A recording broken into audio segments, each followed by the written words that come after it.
මැග්නස් කාල්සන්. මෙයා ලෝකෙ සුප්‍රසිද්ධම chess grand master කෙනෙක්. එක ඉන්ටර්විව් එකකදී මැග්නස්ට අවුරුදු ගානකට කලින් ගාපු චෙස් මැච් වල ඕපනින් මූව්ස් ටික විතරක් පෙන්වලා තියෙනවා. ඉතින් පළවෙනි ඕපනින්ග්ස් ටික දැක්ක ගාම එයාට පුළුවන් වෙනවා ඒක කවුරු කාත් එක්ක ගාපු මැච් එකක්ද කියලා අඳුරගන්න. මේ තමයි ග්‍රෑම් ගුස්මන්. පයි. ඒ කියන්නේ 22 බෙදීම 7. ඔයාලා දන්නවා ඇති මේක කවදාවත් ඉවරයක් වෙන්නේ නැති උත්තරයක් තියෙනවා. මේ කියන ඩිජිට්ස් වලින් ඩිජිට්ස් 23000ක් ග්‍රෑම් ගුස්මන්ට මතකෙන් කියන්න පුළුවන්. මේකේ තියෙන විශේෂත්වය තමයි පයි මතක තියාගන්න කිසිම පැටර්න් එකක් නෑ. කොහොමද කෙනෙක්ට මෙච්චර දෙයක් කරන්න පුළුවන් වෙන්නේ? සාමාන්‍ය කෙනෙක්ට බැරි විදියට. මේ වගේ මොකක් හරි දෙයක ජීනියස් කෙනෙක් වෙන්නේ කොහොමද? පළවෙනි නිසා වැදගත්ම දේ තමයි ඔයා කැමති තනි ෆීල්ඩ් එකක් තෝරගන්න එක. කිසිම කෙනෙක්ට හැම දෙයකදීම ජීනියස් කෙනෙක් වෙන්න බෑ. Magnus Carlsen chess, Nikola Tesla physics, Newton maths, Warren Buffett stocks.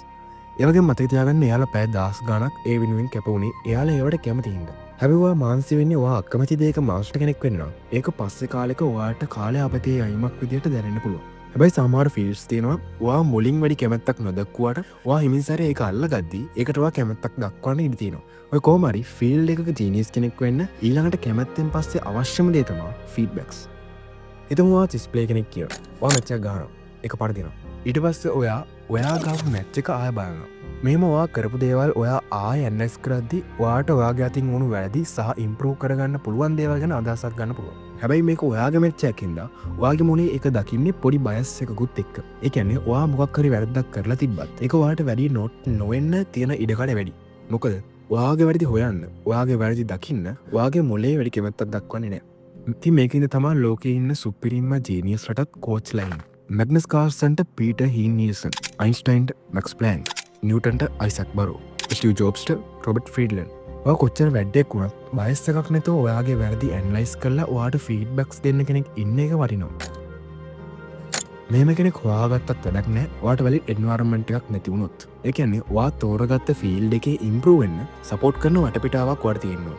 හිතන්න ඔයා බැඩ්මින්ටන් ප්ලේ කෙනෙක්. හැබැයි ඔයාට තරඟ කරන්න හැමතිස්සෙම හම්බෙන්නේ ඔයාට වඩා අඩු ලෙවල් එකක ඉන්න කෙනෙක්. මෙහෙම වෙද්දී ඔයා ඔයාගේ කම්ෆර්ට් සෝන් එකේ හිර වෙනවා. දැනටමත් ඔයා වැඩක් කියලා හිතෙන්න ගන්නවා. ඒකින්ද ඔයාට චැලෙන්ජ් එකක් දෙන වටපිටාවක් ඔයාට තියෙන්න ඕන. එකයි කියමනක් තියෙන කාමරයක ඉන්න ලොකුම වැඩ ඔයා නම් ඔයා ඉන්නේ වැරදි කාමරේ කියලා. මේ හැමදේම හරි කියමු. හැබැයි අන්තිමට වෙන්න ඕන දේ තමයි ඔයා කරනවා කියලා හිතාගත්ත දේවල් හැමදාම ඇයි කීපයක් හරි කරන එක. ආටිස්ටික් ජීනියස්ලා වුණු ලියනාඩෝ ඩාවින්සි සහ පිකාසෝ දවසට පැය 12කට වඩා චිත්‍ර ඇඳලා. අයින්ස්ටයින් තරුණ කාලේ හැමදාම වැඩ ඉවර වෙලා හවසට පැය 3ක් 4ක් ෆිසික්ස් ඉගෙන ගත්තා. අද කාලේ ජීනියස් කෙනෙක් කියලා සලකන බිල් ගේට්ස් හයි ස්කූල් යන කාලේ සමහර දවස්වල පැය 18ක් ලැබ් එකට වෙලා කෝඩ් කරලා තියෙනවා. කෙටින් කියනවා නම් ඕනම ජෙනරේෂන් එකක ඕනම ෆීල්ඩ් එකක ජීනියස් කෙනෙක් කියලා සලකන තැනකට එන්න අඩුම පැය 10000ක්වත් ඒ දේවල් ප්‍රැක්ටිස් කරලා තියෙන්න ඕන. ඉතින් මේ කිව්ව දේවල් ටික තමයි ජීනියස් කෙනෙක් වෙන්න ගන්න කොස්ට් එක.